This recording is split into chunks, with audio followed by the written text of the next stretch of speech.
सत्य युग में सब योगी और विज्ञानी होते हैं। हरि का ध्यान करके सब प्राणी भवसागर से तर जाते हैं। त्रेता में मनुष्य अनेक प्रकार के यज्ञ करते हैं और सब कर्मों को प्रभु के समर्पण करके भवसागर से पार हो जाते हैं। द्वापर में श्री रघुनाथ जी के चरणों की पूजा करके मनुष्य संसार से तर जाते हैं। दूसरा कोई उपाय नहीं है। और कलयुग में तो केवल श्री हरि की गुण गाथाओं का गान करने से ही मनुष्य भवसागर की था पा जाते। कलयुग में न तो योग और यज्ञ और न ज्ञान ही है, श्री राम जी का गुणगान ही एकमात्र आधार है। अतएव सारे भरोसे से त्याग कर जो श्री राम जी को भजता है और प्रेम सहित उनके गुण समूह को गाता है, वही भवसागर से तर जाता है। इसमें कुछ भी संदेह नहीं। राम का प्रताप कलयुग में प्रत्यक्ष है। कलयुग का एक पवित्र प्रताप महिमा है कि मानसिक पुण्य तो होते हैं पर मानसिक पाप नहीं होते। यदि मनुष्य विश्वास करे तो कलयुग के समान दूसरा युग नहीं है, क्योंकि इस युग में श्री राम जी के निर्मल गुण समूह का गा गा कर मनुष्य बिना ही परिश्रम संसार रूपी समुद्र से तर जाता है। धर्म के 4 चरण सत्य, दया, तप और दान प्रसिद्ध है। इनमें से कली में एक दान रूपी चरण ही प्रदान है, जिस किसी प्रकार से भी दिए जाने पर दान कल्याण ही करता है। श्री राम जी की माया से प्रेरित होकर सबके हृदयों में सभी युगों के धर्म नित्य होते हैं। शुद्ध सत्वगुण, समता, विज्ञान और मन का प्रसन्न होना, इसे सत्य युग का प्रभाव जाने। सत्वगुण अधिक हो, कुछ रजोगुण हो, कर्मों में प्रीति हो, सब प्रकार से सुख हो, यह त्रेता का धर्म है। रजोगुण बहुत हो, सत्वगुण बहुत ही थोड़ा हो, कुछ तमोगुण हो, मन में हर्ष और भय हो, यह द्वापर का धर्म है। तमोगुण बहुत हो, रजोगुण थोड़ा हो और चारों और वैर विरोध हो, यह कलयुग का प्रभाव है। पंडित लोग युगों के धर्म को मन में जान पहचान कर अधर्म छोड़कर धर्म में प्रीति करते हैं। जिसका श्री रघुनाथ जी के चरणों में अत्यंत प्रेम है, उसको काल धर्म युग धर्म नहीं व्यापते। हे पक्षीराज, नट का किया हुआ कपट चरित्र इंद्रजाल देखने वालों के लिए बड़ा विकट दुर्गम होता है, पर नट के सेवक जम्भूरे को उसकी माया नहीं व्यापती। श्री हरि की माया के द्वारा रचे हुए दोष और गुण श्री हरि के भजन बिना नहीं जाते। मन में ऐसा विचार कर सब कामनाओं को छोड़कर निष्काम भाव से श्री राम जी का भजन करना चाहिए। हे पक्षीराज, उस कलिकाल में मैं बहुत वर्षों तक अयोध्या में रहा। एक बार वहां अकाल पड़ा, तब मैं विपत्ति का मारा विदेश चला गया। हे सर्पों के शत्रु गरुड़ जी, सुनिए, मैं दीन, मलिन, उदास, दरिद्र और दुखी होकर उज्जैन गया। कुछ काल बीतने पर कुछ संपत्ति पाकर फिर मैं वही भगवान शंकर की आराधना करने लगा।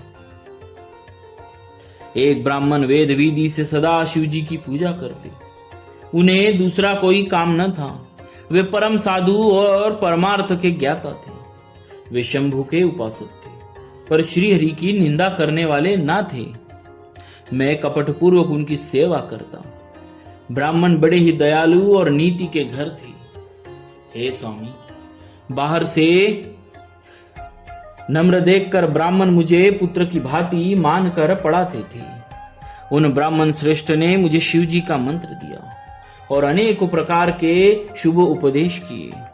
मैं शिव जी के मंदिर में जाकर मंत्र जपता। मेरे हृदय में दंभ और अहंकार बढ़ गया। मैं दुष्ट, नीच जाति और पापमयी मलिन बुद्धि वाला मोहवश श्री हरि के भक्तों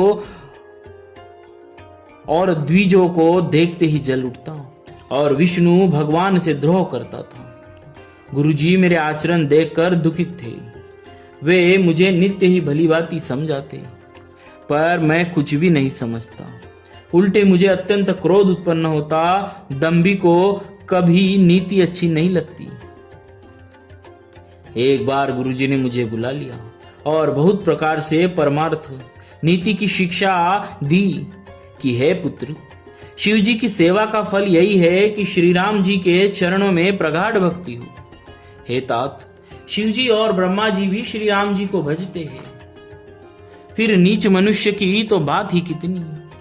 ब्रह्मा जी और शिव जी जिनके चरणों के प्रेमी हैं, अरे अभागे, उनसे द्रोह करके तू सुख चाहता है। गुरुजी ने शिव जी को हरि का सेवक कहा। यह कहकर हे पक्षीराज, मेरा हृदय जल उठा। नीच जाति का मैं विद्या पाकर ऐसा हो गया जैसे दूध पिलाने से साप हो जाता है। अभिमानी, कुटिल, दुर्भाग्य और कुजाति मैं दिन रात गुरुजी से द्रोह करता हूं। गुरुजी अत्यंत दयालु थे, उनको थोड़ा सा भी क्रोध नहीं आता। मेरे द्रोह करने पर भी वे बार बार मुझे उत्तम ज्ञान की ही शिक्षा देते थे। नीच मनुष्य जिससे बढ़ाई पाता है, वह सबसे पहले उसी को मारकर उसी का नाश करता है। हे भाई सुनिए, आग से उत्पन्न हुआ धुआं मेघ की पदवी पाकर उसी अग्नि को बुझा देता है। धूल रास्ते में निरादर से पड़ी रहती है और सदा सब राह चलने वालों के लाथों की मार सहती है, पर जब पवन उसे उड़ाता है, ऊंचा उठता है, तो सबसे पहले वह उसी पवन को भर देती है और फिर राजाओं के नेत्रों और किरीटों मुकुटों पर पड़ती है। हे पक्षीराज गरुड़ जी, सुनिए, ऐसी बात समझकर बुद्धिमान लोग अधम नीच का संग नहीं करते। कवि और पंडित ऐसी नीति कहते हैं कि दुष्ट से कलह ही अच्छी है, न प्रेम ही। हे गोसाई, उससे तो सदा उदासीन ही रहना चाहिए। दुष्ट को कुत्ते की तरह दूर से ही त्याग देना चाहिए। मैं दुष्ट था, हृदय में कपट और कुटिलता भरी थी, इसीलिए यद्यपि गुरुजी हित की बात कहते थे, पर मुझे वह नहीं सुहाती। एक दिन मैं शिव जी के मंदिर में शिव नाम जप रहा था। उसी समय गुरुजी वहां आए, पर अभिमान के मारे मैंने उठकर उनको प्रणाम नहीं किया। गुरुजी दयालु थे, मेरा दोष देखकर भी उन्होंने कुछ नहीं कहा। उनके हृदय में लेश मात्र भी क्रोध नहीं हुआ। पर गुरु का अपमान बहुत बड़ा पाप है, अतः महादेव जी उसे नहीं सह सके। मंदिर में आकाशवाणी हुई कि अरे हतभाग्य, मूर्ख, अभिमानी, यद्यपि तेरे गुरु को क्रोध नहीं है, वे अत्यंत कृपालु चित्त के हैं और उन्हें पूर्ण तथा यथार्थ ज्ञान है, तो भी है मूर्ख, तुझको मैं शाप दूंगा, क्योंकि नीति का विरोध मुझे अच्छा नहीं लगता। अरे दुष्ट, यदि मैं तुझे दंड न दूं तो मेरा वेद मार्ग ही भ्रष्ट हो जाए। जो मूर्ख गुरु से ईर्ष्या करते हैं, वे करोड़ों युगों तक रव रव नरक में पड़े रहते हैं। फिर वहां से निकलकर वे तिर्यक, पशु, पक्षी आदि योनियों में शरीर धारण करते हैं और 10,000 जन्मों तक दुख पाते हैं। अरे पापी, तू गुरु के सामने अजगर की भांति बैठा रहा। रे दुष्ट, तेरी बुद्धि पाप से ढक गई है, अतः तू सर्प हो जा। और अरे अधम से भी अधम, इस अधोगति सर्प की नीची योनि को पाकर किसी बड़े भारी पेड़ के खोखले में जाकर रहे। शिव जी का भयानक शाप सुनकर गुरुजी ने हाहाकार किया। मुझे कांपता हुआ देखकर उनके हृदय में बड़ा संताप हुआ। प्रेम सहित दंडवत करके वे ब्राह्मण शिव जी के सामने हाथ जोड़कर मेरी भयंकर गति, दंड का विचार कर गदगद वाणी से विनती करने लगे। हे मोक्ष स्वरूप, विभु, व्यापक, ब्रह्म और वेद स्वरूप, ईशान दिशा के ईश्वर तथा सबके स्वामी श्री शिव जी, मैं आपको नमस्कार करता हूं। निज स्वरूप में स्थित अर्थात माया दी रहित, माइक, गुणों से रहित, भेद रहित, इच्छा रहित, चेतन आकाश रूप एवं आकाश को भी वस्त्र रूप में धारण करने वाले दिगंबर अथवा आकाश को भी आच्छादित करने वाले आपको मैं भजता हूं। निराकार, ओंकार के मूल, तुरीय, तीनों गुणों से अतीत, वाणी, ज्ञान और इंद्रियों से परे, कैलासपति, विकराल, महाकाल के विकाल, कृपालु, गुणों के धाम, संसार से परे आप परमेश्वर को मैं नमस्कार करता हूं, जो हिमाचल के समान गौरवर्ण तथा गंभीर है, जिनके शरीर में करोड़ों कामदेव की ज्योति एवं शोभा है, जिनके सिर पर सुंदर नदी गंगा जी विराजमान है, जिनके ललाट पर द्वितीया का चंद्रमा और गले में सर्प सुशोभित है, जिनके कानों में कुंडल हिल रहे हैं, सुंदर भ्रुकुटी और विशाल नेत्र है, जो प्रसन्न मुख, नीलकंठ और दयालु है, सिंह चर्म का वस्त्र किए और मुंडमाला पहने हैं, उन सब के प्यारे और सबके नाथ कल्याण करने वाले श्री शंकर जी को मैं भजता हूँ।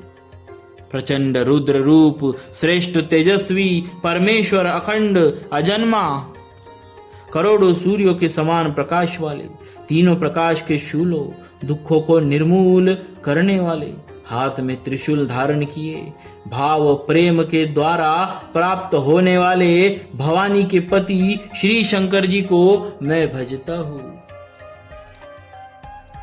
कलाओं से परे कल्याण स्वरूप, कल्प का अंत, प्रलय करने वाले, सज्जनों को सदा आनंद देने वाले, त्रिपुर के शत्रु सच्चिदानंद घन, मोह को हरने वाले, मन को मथ डालने वाले, कामदेव के शत्रु, हे प्रभु प्रसन्न हुइए, प्रसन्न हुइए। जब तक पार्वती के पति आपके चरण कमलों को मनुष्य नहीं भजते, तब तक उन्हें न तो इहलोक और परलोक में सुख शांति मिलती है और न उनको तापों का नाश होता है, न उनके तापों का नाश होता है। अतः हे समस्त जीवों के अंदर हृदय में निवास करने वाले प्रभु प्रसन्न होजिए। मैं न तो योग जानता हूँ, न जप और न पूजा। हे शंभु, मैं तो सदा सर्वदा आपको ही नमस्कार करता हूँ। हे प्रभु, बुढ़ापा तथा जन्म मृत्यु के दुख समूहों से जलते हुए मुझ दुखी की दुख से रक्षा कीजिए। हे ईश्वर, हे शंभु, मैं आपको नमस्कार करता हूँ। भगवान रुद्र की स्तुति का यह अष्टक उन शंकर जी की स्तुति प्रसन्नता के लिए ब्राह्मण द्वारा कहा गया। जो मनुष्य से भक्ति पूर्वक पढ़ते हैं उन पर भगवान शंभु प्रसन्न होते हैं। बोलिए श्री सीताराम जी।